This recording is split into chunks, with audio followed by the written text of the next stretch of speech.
नमस्कार मंडळी. आता चाललो आहे मी दुकानावर जाता जाता आता मला मेडिकलून राहुल भाऊला भेटून घेऊ.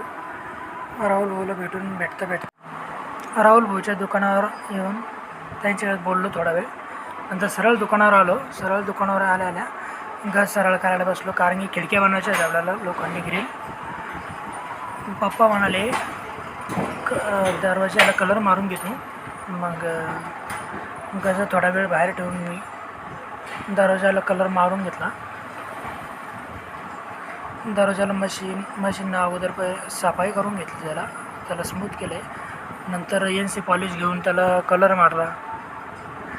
ब्रश घेतला, त्या हातात पन्नी घालून घेतली. कलर कसं दरवाजा चमकायला पाहिजे म्हणून त्याला पॉलिश मारून घेतली. पॉलिश मारल्यानंतर सरळ केलेल्या गजाला डायरेक्ट वेल्डिंग मारून घ्यायची. ग्रिलवरती घेतली, मग वेल्डिंग मारणं सुरू केली मी. वेल्डिंगला चटके खूप बसच आहे, पण मग काय करता, काम करावं लागतं. 2.5 इंचावर गज टाकून एक गजाला वेल्डिंग मारून घेतली फास्टमध्ये, आणि नंतर लगे 2 जाळ्या तयार होऊन गेल्या. धन्यवाद. जाळ्या आवडल्यास लाईक करा, फॉलो करा, शेअर करा.